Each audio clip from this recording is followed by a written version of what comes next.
Bitcoin's semi-autonomous social field. Considerations for regulatory efficacy. The Bitcoin ecosystem is sometimes characterized as a lawless Wild West. But consider this.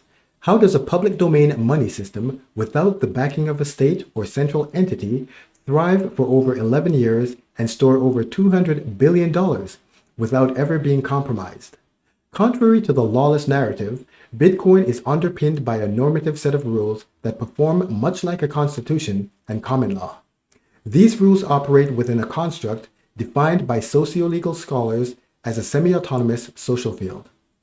An understanding of the rules within Bitcoin's semi-autonomous social field not only contributes to scholarly literature, it is also useful for assessing the efficacy of regulatory projects targeting cryptocurrencies, because when laws conflict with these rules, it can result in unintended outcomes. In this session, I will provide a brief overview of the semi-autonomous social field. I will define the rules underpinning Bitcoin's semi-autonomous social field, and I will use an example to demonstrate the implications of conflict between Bitcoin's semi-autonomous social field and the law. A semi-autonomous social field manifests in a state of legal pluralism, a state where multiple rule systems coexist. Legal pluralism is ubiquitous. We can find legal pluralism, for instance, at the intersection of federal and state laws, and the rules are not always compatible. For example, in the United States, federal and state laws conflict concerning the legal use of cannabis. This coexistence of rules that are sometimes at odds exemplifies legal pluralism. What distinguishes the semi-autonomous social field, however, is that it is a space within which internal rules are generated independent of the state, and internal enforcement mechanisms work to induce compliance. At the same time, rules within the semi-autonomous social field are formally subordinate to state laws and regulations. Having said that, it is not uncommon in practice for rules within a semi-autonomous social field to resist or even subordinate formal laws. Many professional associations operate as semi-autonomous social fields.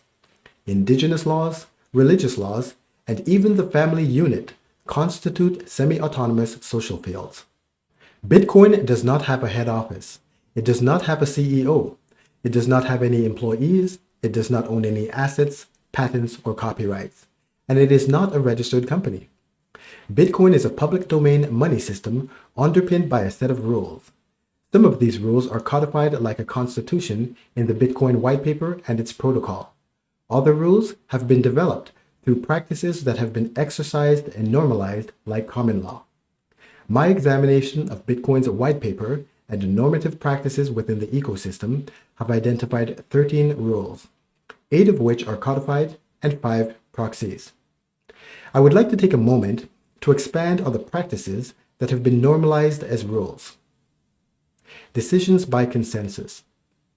Because there is no central authority, consensus has been adopted as a necessary practice for network participants to work as a coherent unit. The Bitcoin Improvement Proposal, or BIP, is a practice that has been adopted for introducing and evaluating proposed changes to codified rules. Voting. Several mechanisms have been adopted to enable key stakeholders to vote or signal their position on BIPs. Voluntary participation. Bitcoin cannot compel anyone to participate in supporting its network. It can only provide incentives for them to do so. There are no restrictions on participants to join or leave the network at will. This encourages participation because there is no penalty for self-interested parties who decide to participate only when it is in their best interest to do so. And the final practice is that of forking. Bitcoin and transactions are stored in a public ledger known as the blockchain. The blockchain supports a single set of rules. Sometimes the community is irreconcilably divided about proposed changes to those rules. When this happens, the practice of forking the blockchain has been adopted to create a new cryptocurrency that shares legacy information with Bitcoin but introduces changes to the rules. This bifurcation of ideology and resources allow network supporters to voluntarily determine which cryptocurrency they wish to support, Bitcoin or the newly generated cryptocurrency. Collectively, these codified rules and practices establish a normative order within Bitcoin's semi-autonomous social field. Any activity, such as regulations or conflicts within the ecosystem that poses a threat to these rules, is likely to face resistance. This brings us to our example. This example illustrates a conflict between tax laws and Bitcoin's voluntary participation rule. When the community supporting a cryptocurrency such as Bitcoin disagrees on a fundamental rule change, and a segment of the community introduces a change to the original protocol, a new cryptocurrency is created. The new blockchain is an amended copy of the old with new rules. For technical reasons that go beyond the scope of this session, the process of forking results in owners of Bitcoin becoming entitled to equal units of the new cryptocurrency, meaning the holder of 2 Bitcoins before a fork is entitled to 2 units of the new cryptocurrency after the fork. If the new cryptocurrency establishes a market value, then holders of Bitcoin are entitled to a windfall. Bitcoin has forked over 50 times. The most successful fork is called Bitcoin Cash. It had a value of about $750 within the first week of trading. The United States Internal Revenue Service treats this windfall for existing owners of Bitcoin as taxable income, and their approach to taxing the fork conflicted with Bitcoin's internal rules. This produced an outcome that was not anticipated. In 2019, the United States Internal Revenue Service published guidance to taxpayers on the tax implications of cryptocurrency forks.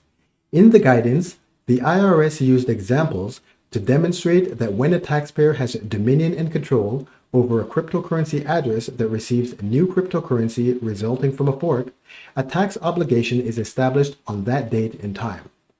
This works fine for the taxpayer whose Bitcoin is in the custody of a Bitcoin exchange, a sort of bank in the cryptocurrency space, because the exchange will typically transfer dominion and control of the new cryptocurrency to the taxpayer after a stable and viable market has been established, and the exchange has updated their platform to enable immediate trading of the new cryptocurrency. Essentially, the exchange deposits to the taxpayer's account 1 unit of a cryptocurrency valued at, say, $200, and this creates a tax obligation on the taxpayer at that time. The taxpayer can then immediately sell their new cryptocurrency, if they so desire, to cover their tax obligation and take their profits. However, for taxpayers who custody their cryptocurrency on personal computers, smartphones, or by any other means that does not involve the use of a custody service, such as an exchange, these taxpayers can take administrative steps to gain dominion and control over the new cryptocurrency as soon as it becomes available. And when they do, tax laws impose an obligation at that time. Now, this is problematic because there can be a significant difference between the value of the new cryptocurrency when it is first made available to the public and when a taxpayer is able to dispose of it. As the chart shows, the early life of a cryptocurrency can be very volatile and unstable. On the second day of trading, the price of Bitcoin Cash dropped over 50%. Now, Bitcoin Cash inherited the Bitcoin rule of voluntary participation. What this means is that there was no guarantee that there would be an infrastructure to enable a person to dispose of cryptocurrency over which they had dominion and control. In fact, there is an unpredictable time distance between gaining dominion and control and having the means to effect disposition of a new cryptocurrency. It all hinges on people who voluntarily participate to provide the necessary infrastructure. Accessible, reliable, and trustworthy services are not always available in the early life of a new cryptocurrency. This situation places the taxpayer in a position where they can be levied a tax obligation on income of $750, but never have the opportunity to realize this income on which they are taxed. As a result, some jurisdictions, such as Singapore, have opted to tax forks on disposition instead. This alternative approach to taxing forks avoids the conflict with Bitcoin's internal rule and produces an outcome that is consistent with the intent of the law. Being aware of Bitcoin's semi-autonomous social field does not suggest that Bitcoin's internal rules are to be accommodated by lawmakers and regulators. That would be absurd. Awareness of Bitcoin's normative rules merely provides greater insight into the forces that underpin the subject of regulation, and this can only aid in the efficacy of regulatory projects. Thank you.